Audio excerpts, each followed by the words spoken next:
Down. Thank you. कैसे हो? अच्छे। अच्छे हो? हमने आपको जो कल एक्टिविटी करवाई थी वो अच्छी लगी? जी हाँ। समझ में आती है आपको? जी हाँ। और करना चाहोगे? जी हाँ। तो आज हम आपको क्या, आज कहानी सुनोगे क्या? जी हाँ। आज हम आपको कहानी वाली एक्टिविटी सिखाई, बताइए। जी हाँ। कहानी सुनाओ आज? जी हाँ। ठीक है, तो आज कहानी सुनो। गोला बनाओ, एक ही गोला बनाओ सब। बेटो अंशु पीछे हो, भावना के पास जा, इधर आ जा। नहीं उधर, इधर अंशु के पास।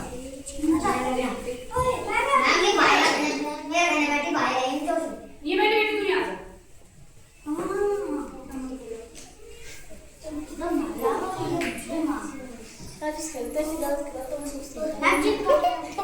उधर और अंशु इधर उधर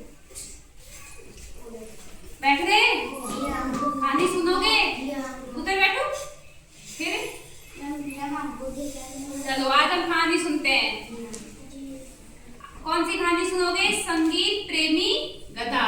कौन सी सुनोगे? संगीत प्रेमी गधा। सुनाऊं? ठीक है, सुनो। बहुत दिन पहले एक गधा का नाम प्रिंक जो गांव में रहता था। वह बहुत बड़ा और बलवान था।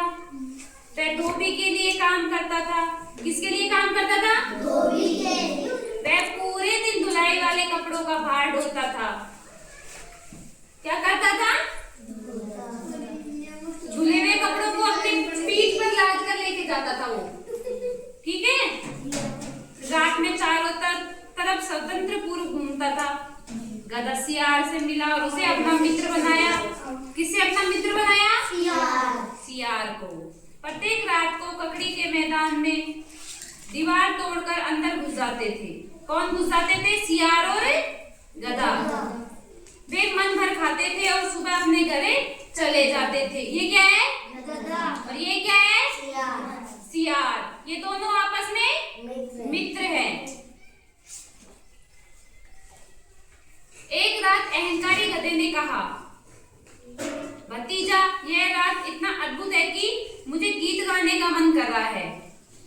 किससे बोलता है वो? सियार से। कि मुझे तो ना जो गीत गाने का मन हो रहा है। क्या मन हो रहा है? गीत गाने। सियार तुरंत उत्तर दिया, ऐसा मत कीजिए चाचा, हम लोग यहाँ पर चोरी से आए हैं। मुसीबत क्यों मोल ले रहे हो? इसके अतिरिक्त आपकी कंठ संगीत अच्छी नहीं है। गधा क्रोध होकर कहा। गधे को क्रोध आ गया और उसने कहा, तुम जंगल में रहते हो, तुम्हें संगीत का कोई ज्ञान नहीं है। क्या नहीं है? ज्ञान नहीं है। सियार ने उत्तर दिया, सत्य, लेकिन तुम्हारी कर्कश स्वर वास्तव में कटु है। कि तुम जो बोलते हो ना वो बहुत ही कड़वा है, इसलिए तुम मत बोलो। सियार कौन कहता है? सियार कहता है। किससे? गधे से। मूर्ख गधे ने कटुता पूर्वक कहा, क्या तुम समझते हो कि मैं कंठ संगीत के बारे में कुछ नहीं जानता? उसने सुर मानदंड संगीतात्मक स्वर के बारे में बातचीत करना प्रारंभ किया और यह देखकर गधा गाने में दृढ़ संकल्पित हो गया। सियार ने कहा, ठीक है चाचा। किसने कहा? सियार।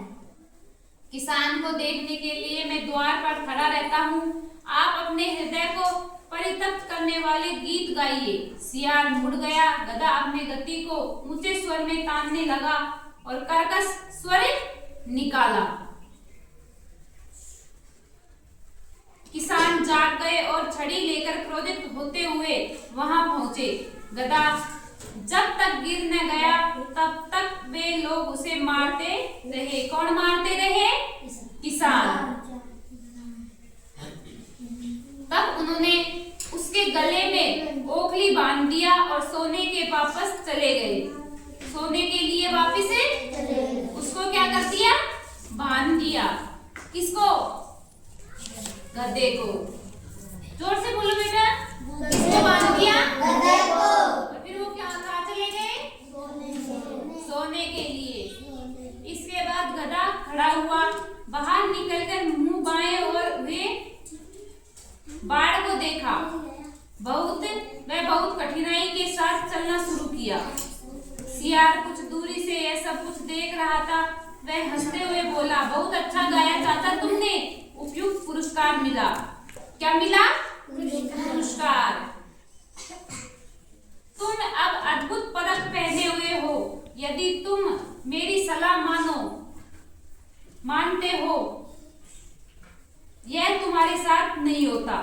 सियार ने क्या बोला था उससे कि तुम इस धोनी को मत निकालो, नहीं तो हम पकड़े जाएंगे, क्योंकि हम चोरी से इस खेत में आते हैं।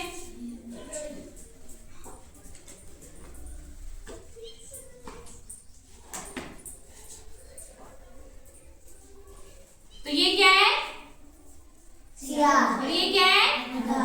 तो इसने वो किया था ना, चोरी से गए थे ये देख किसान आ गए, किसानों ने इसको खूब मारा और सियार तो छुप गया, क्योंकि सियार तो चतुर था।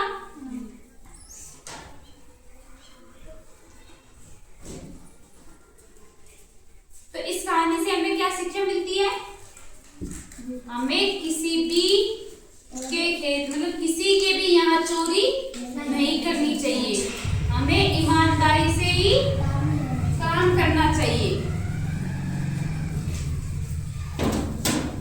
चोरी करेंगे तो हमें उसका फल भी मिलेगा ना, चोरी का दंड मिलेगा ना हमें। तो हमें कहीं भी चोरी नहीं करनी चाहिए। अपनी ईमानदारी से काम करना चाहिए। ठीक है बच्चों?